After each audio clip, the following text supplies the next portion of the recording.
Dalam dunia politik, seringkali yang menjadi lawan itu justru tokoh yang dulunya pengikut setia dan kadernya sendiri.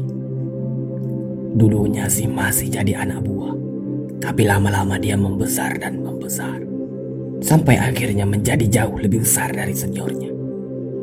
Di saat itulah anak macan yang dipelihara sudah berubah menjadi macan dewasa.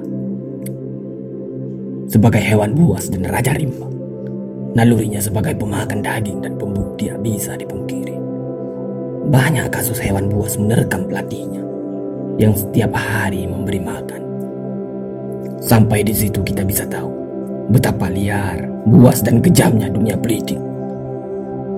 Tiap orang bisa tiba-tiba jadi binatang buas bagi sesamanya, bahkan terhadap atasan dan seniornya. Berbanding terbalik dengan dunia ilmu keislaman.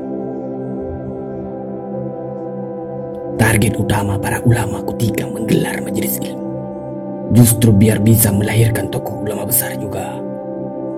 Kalau perlu ilmunya bisa melebihi ilmu gurunya, yang berlaku bahwa semakin pintar muridnya dikader, maka justru akan semakin membesarkan nama gurunya.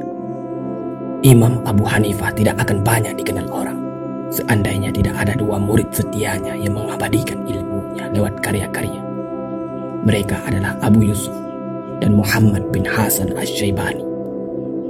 Meski beda mazhab, namun Asy-Syafi'i yang dikader oleh Imam Malik hingga jadi ulama besar tetap membesarkan nama gurunya.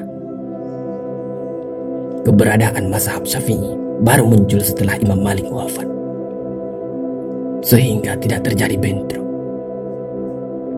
Dalam sejarah Islam, bertabur tokoh ulama yang justru dibesarkan oleh murid-muridnya sendiri.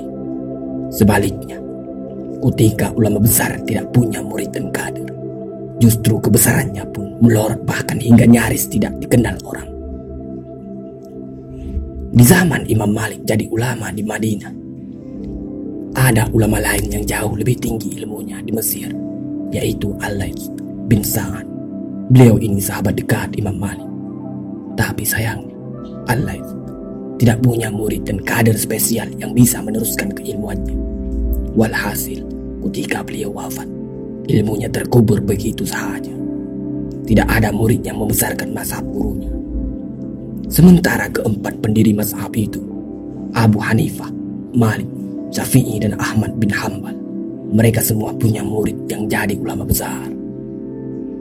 Peran mereka itu meneruskan tradisi keilmuan sang guru serta menorehkan nama besar gurunya dalam lembar sejarah peradaban Islam menggunakan tinta emas.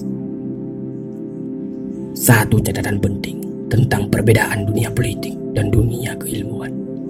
Dunia politik butuh pengikut dan pendukung yang banyak, tapi jangan sampai mereka itu jadi tokoh besar.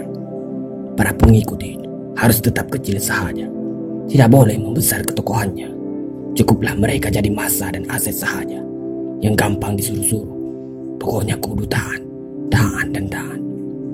Soalnya kalau ketokohannya membesar, justru akan berubah tokoh ini sebentar lagi akan jadi predator yang akan melahap tuannya sendiri sebagai menu santap siang.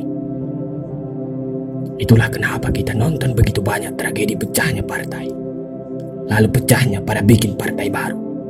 Memang sunatullah ya begitu. Punya kader pintar, lama-lama jadi tokoh besar. Ketika sudah besar, sudah gak mau dong disuruh-suruh macam jongos, karena sudah jadi tokoh. Dan itu namanya membesarkan anak macan.